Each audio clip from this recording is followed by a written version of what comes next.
Magandang araw po sa inyong lahat ha. Ayaw kong buwisitin kayo, ang aga-aga no, diyan sa Pilipinas. Pero kumpirmado po ha, kumpirmado, fake news ang ating presidente. Bangag na fake news pa. Mas lalong fake news yung kanyang spokesperson na talaga namang queen of fake news.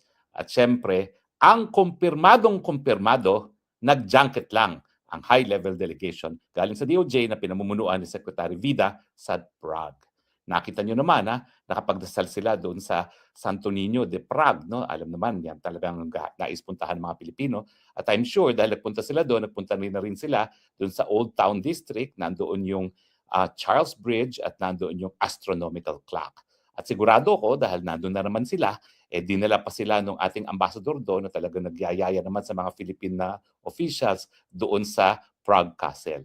At I'm sure nakatikim sila ng Prague food no, na hindi naman ganun kasarap kaya hindi kayo masyadong maraming na-miss. Pero nakakabuisit, halatang halata na wala silang dahilan para magpunta sa Prague kasi nandoon naman yung ating ambassador.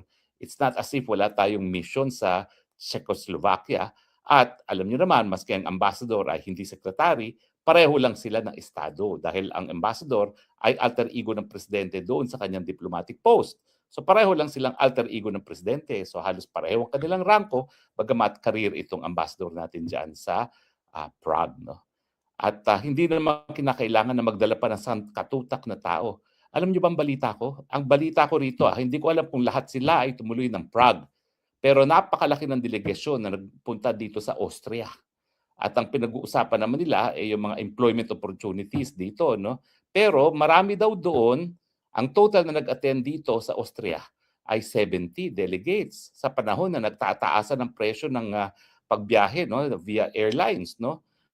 At marami daw doon sa delegasyon na yon ay sumama din sa Prague. Siyempre, since ang Prague naman ay 3 hours by car, 4 hours by train, edi maglamyerda na rin sila para 2-in-1 ang kanilang junket. No?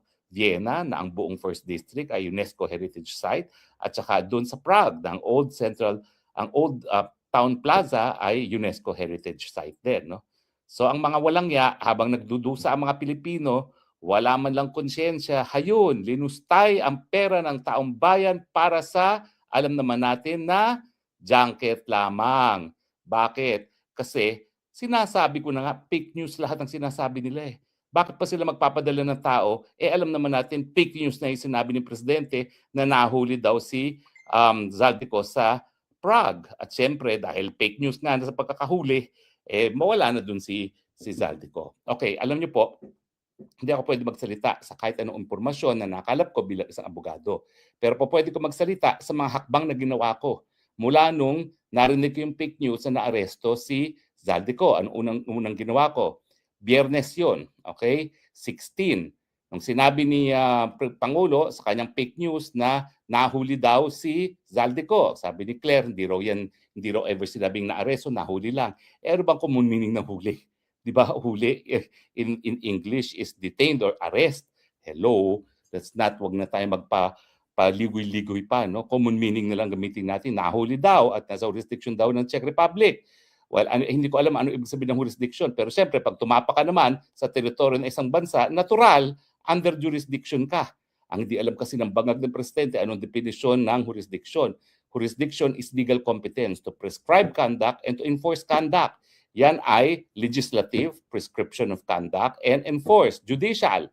Okay, so lahat naman, basta ikaw tumapak sa isang foreign country, napapasa ilalim ka sa jurisdiction, pero hindi naman ibig sabihin nun na hinuhuli ka. So nung napabalita yan, ang unang ginawa ko, ito wala akong kahit anong impormasyon na ma-share na covered by attorney-client privilege. No? Dahil ito mga hakbang na ginawa ko mismo na wala namang konsulta kay Zaldi. Una-una, tinanawagan ko ang Prague Immigration Police kasi kung siya ay mahuhuli for lack of document to enter Prague, immigration police yan. At meron talaga silang special immigration police. Wala sa Prague si Zaldico. Kaya nga, matapos ko magkaroon ng personal knowledge na hindi siya arestado at hindi siya nakadetene sa Prague, sinabi ko na fake news ang bangag ng presidente. Matapos yan, may isang chief of staff, itong si Congressman Garbi na nagbabakasyon naman sa Milan. Sabi ko, pumunta ka ng Czech Republic kasi hindi ako makaalis ng Vienna, no, na meron akong inaasikaso. Puntahan mo naman yung Brno. Brno is the second largest city. Kung wala sa Prague, baka nasa Brno, pinuntahan niya. Negative din. Pero 17 na yan kasi 16, nagbiyahe siya, hating gabi siya dumating, 17 na niya na-verify na wala naman sa Brno. Pinuntahan din niya yung immigration police. Ngayon, ito naman si Maharlika, nagpadala sa akin ng mga listahan kung saang posible si Zaldico. Okay? Bubuksan ko yung kanyang text message. Ha?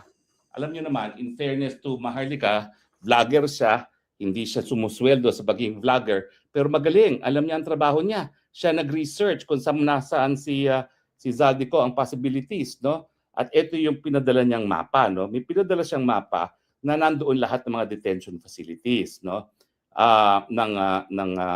ng Czech Republic, no?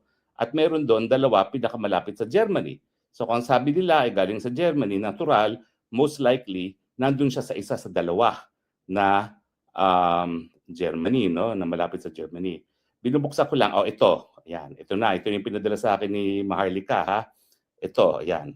Sana makita nyo, no? Ang pinadala sa akin ni Maharlika ay ito. Ayan, okay? Ewan ko kung makikita nyo to, ha? Subukan nyo lang na makita.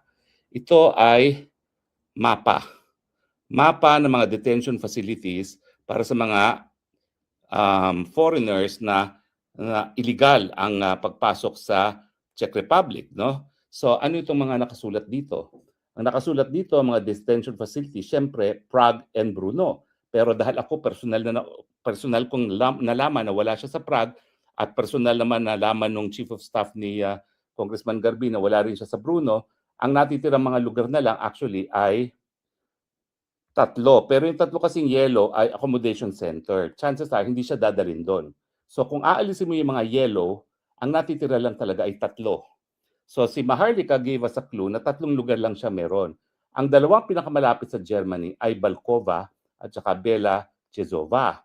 Tapos yung isa pa, malayo sa Germany, pinakamalapit is Linsky Loti, pero malapit na yan sa border ng Slovakia. So obviously, dadalawa lang yan. Anong ginawa ko?